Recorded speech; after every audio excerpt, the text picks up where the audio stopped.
आग बुझा देगी वो आग लगाई है।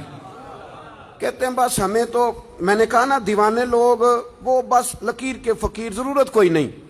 हजरत साद बिन उबादा कहते हैं जब हुजूर ने जमा किया ना लोगों को, मशवरे लेने लगे तो हुजूर ने कुछ दलाइल इरशाद फरमाए, कुछ तरगीब दी। अब बदर के लिए जब लोग निकले थे, आपने बहुत सारी बातें सुनी हुई हैं, पढ़ी हुई हैं, मैंने एक इशारा करना है, फिर सैयदा पाक की बारगाह में चंद बातें अर्ज करूंगा। तो कहते हैं कि हुजूर ने ना, चूंकि जंग के लिए तो जा ही नहीं रहे थे, एक काफले का रास्ता रोकने का इरादा था, तंबीह करने का प्रोग्राम था। अब चूंकि माहौल जंग का बन गया, थोड़ा सा कभी जहन पर बोझ डालें, थोड़ा सा। आज जब हम अपनी हुकूमतों को जिहाद की बात करते हैं तो वो एटमी कुव्वत होने के बावजूद बेचारे डर जाते हैं और पहले दावे कुछ और करते हैं, उसके बाद बड़ी जल्दी वो राहें तलाश करते हैं, निकलने की कोशिश करते हैं। देखें ना, 313 लोग और उनके पास भी 6 जिरहें और 8 तलवारें। यानी इस तरह कभी आपने, मेरी बात पे तवज्जो करें, कभी इस तरह कोई कौम मैदान में निकलते देखी है? देखे ना, एक आदमी बंदूक लेके गली में आता है तो सारे मोहल्ले को आगे नहीं लगा लेता। सारे लोग, पता नहीं आपको याद हो कि ना याद हो, एक बंदा इस्लामाबाद में 2 बंदूकें लेके आ गया था और उसने तबाही मचा दी थी, अकेला बंदा।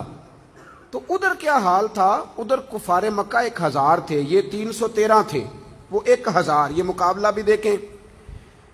फिर इनके पास एक एक शख्स के पास 3-3 किस्म का असला, तलवार भी है, नेजा भी है, तीर भी हैं, लैस असले से। और उधर 6 जिरहें 8 तलवारें। अल्लाहु अकबर। हजरत साद बिन उबादा कहते हैं जब महबूब करीम ने मशवरा तलब किया ना, हुजूर ने फरमाया इस तरह का माहौल है तो अब लड़ना है। अक्लमंद होते तो वो कहते कि जमीयत हो लेने दें, प्रोग्राम बना लेने दें, या रसूल अल्लाह पीछे बच्चे भी हैं, सारे मामलात हैं। फरमाते हैं गुलामों के जत्थे में से गुलाम उठे, अर्ज करने लगे या रसूल अल्लाह सल्लल्लाहु ताला अलैहि वसल्लम, आप बहुत ज्यादा दलाइल ना इरशाद फरमाएं, आपकी तवज्जो अगर हमें रगबत देने की है तो हुजूर आप हुक्म करें, ये बताएं लड़ना किसके साथ है? इंसानों के साथ लड़ना है? अर्ज की हुजूर हम तो जिन्नों के साथ लड़ने को भी तैयार हैं। और या रसूल अल्लाह सल्लल्लाहु अलैहि वसल्लम सिर्फ खुश्की नहीं, हम तो दरियाओं में भी लड़ेंगे।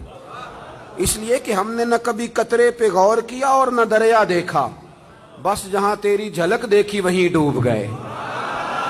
सारी जिंदगी अकल के घोड़े दौड़ा के बंदे थक गए, आज तक नहीं समझ आई कि बदर में फतह कैसे हुई थी। आज तक समझ नहीं है। ओ भाई, फतह तो होनी थी जब छोटा भाई जो 12-13 साल का है वो बड़े भाई से कह रहा है तू तो सिलेक्ट हो गया है, चल मेहरबानी कर, मुझे भी थोड़ा मौका दे।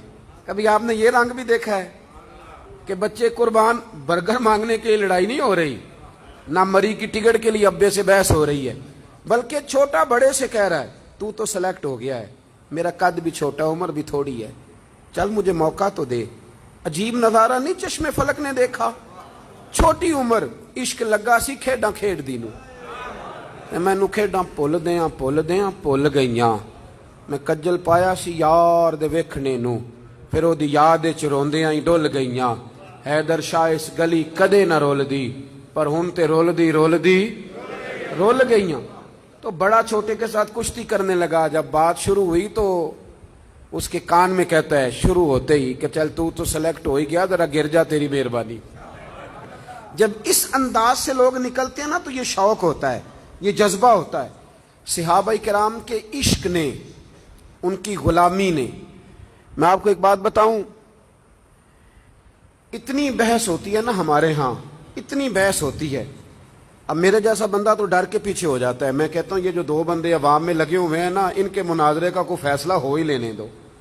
यानी आम आदमी जिसका बिल्कुल कोई ताल्लुक ही नहीं उस बात से, वो भी बहस कर रहा है, दलाइल दे रहा है और बिला वजह